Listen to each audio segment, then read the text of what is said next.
Capítulo 8. Uma igreja que Jesus nunca frequentou.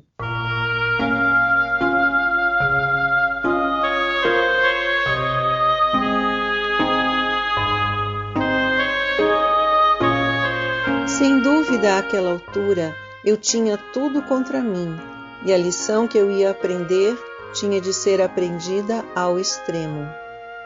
Frequentava uma igreja do distrito do Lago, a qual muitos dos meus amigos já pertenciam há anos. Dizer que era fria e formalista nem começaria a descrever o ambiente daquela magnífica instituição. Tudo acontecia com muita decência e ordem, mas lá não havia o calor nem o poder de Deus. O ambiente era refinado, mas não espiritual. Era educativo, mas não inspirador, nem elevava o espírito. O pregador era um orador formidável, brilhante e retórico. Mas qualquer um sentia-se como a senhora idosa, que não conseguia entender o que o pregador dizia, pois elevava-se muito acima das pessoas nos seus voos intelectuais. Por fim, ela gritou: "Senhor pregador, faça o favor de pôr os biscoitos na prateleira de baixo." Eu escutava continuamente aqueles discursos intelectuais que não continham nada da verdadeira religião ou do Cristo vivo. Creio que esta igreja se parecia muito com aquela outra em que um idoso negro queria ingressar. Ele passou vários meses tentando, mas o pregador não o desejava como membro e tampouco o queria, e tentou evitá-lo tantas vezes que por fim o senhor negro começou a ficar desconfiado. Percebeu que não o queriam por lá. Na última vez que se encontraram, o pastor lhe instruíra a orar sobre esse assunto. Então, certo dia, ele ligou para o pastor e lhe disse: "Olhe, não se preocupe mais quanto a eu me tornar membro da sua igreja." "Ah, você andou orando sobre isso, Sam?" perguntou o pastor. "Sim, senhor, orei sobre o assunto", disse o senhor idoso. "E o senhor me disse: olha, Sam, não se preocupe se não puder entrar naquela igreja. Eu mesmo venho tentando há 20 anos e ainda não consegui." Todos rimos com isso e usamos como uma simples ilustração, mas é uma verdadeira tragédia o fato de alguém frequentar algumas igrejas, semana após semana, durante anos, e nunca vir a conhecer verdadeiramente a Jesus. Assim, não admira que certa mulher com o pobre coração esfomeado tenha deixado um dia sobre a secretária de um pastor moderno o seguinte versículo: "Levaram o meu Senhor e não sei onde o puseram." Esse pastor oferecia as suas conservas enlatadas da forma mais bonita possível. Mas depois de ouvir um dos grandiosos discursos seus, as pessoas sentiam-se intelectualmente inspiradas, mas o coração ficava mais esfomeado e vazio do que nunca.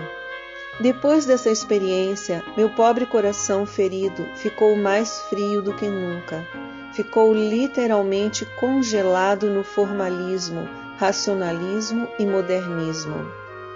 Gostaria de voltar um dia a essa igreja, para ver se a receita da velha senhora daria resultado.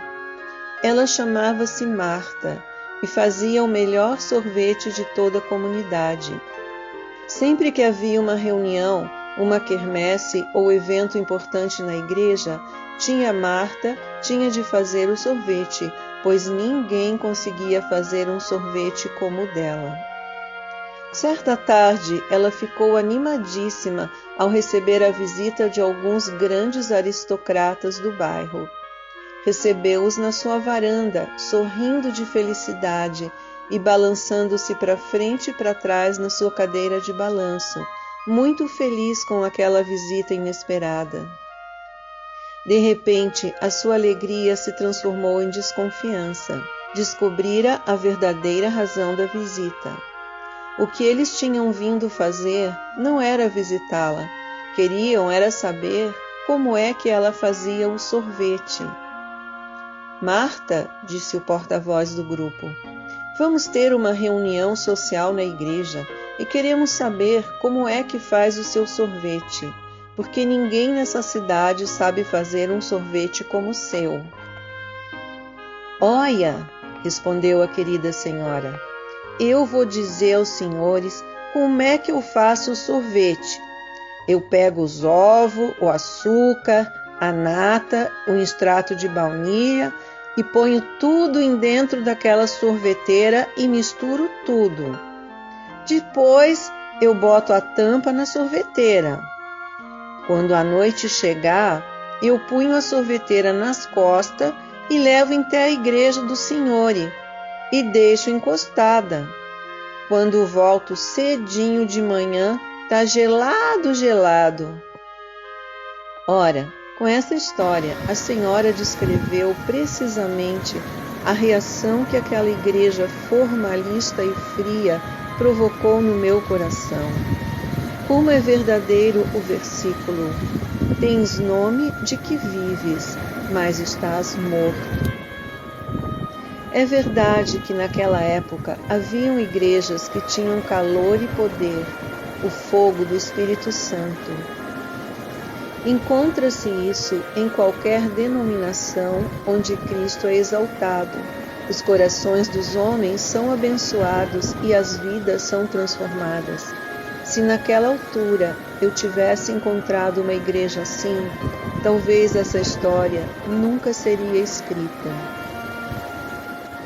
Tenho vergonha de dizer que, com o coração e a alma nessas condições, tornei-me secretária nacional de campo de uma das maiores organizações missionárias, financiada na época pelo governo dos Estados Unidos. Viajei de estado em estado, organizando comissões e falando em público. Quase todos os domingos falava em alguma igreja durante o culto da manhã. Nessas ocasiões, usava sempre a Bíblia, o meu manual de ética, mas não acreditava nas suas verdades fundamentais mais do que um agnóstico acredita nelas hoje em dia. Não participava das suas promessas, nem acreditava serem verdadeiras e práticas, mais do que qualquer modernista acredita que o são hoje em dia. Uma agnóstica no púlpito? Mas será isso algo tão incomum hoje em dia? Houve um tempo em que os homens se encontravam do lado de fora da igreja e insultavam a Bíblia. Hoje em dia temos de sobra críticos destrutivos que falam desde o altar, insultando os ensinamentos mais sagrados, as doutrinas fundamentais da divina palavra. Estamos, sem dúvida, vivendo nos dias dos quais fala a palavra de Deus quando diz: porque virá o tempo em que não sofrerão a sã doutrina, mas tendo comichão nos ouvidos, amontoarão para si doutores conforme as suas próprias concupiscências. E outra escritura que diz: cuja boca diz coisas muito arrogantes, admirando as pessoas por causa do interesse. Judas 1,16.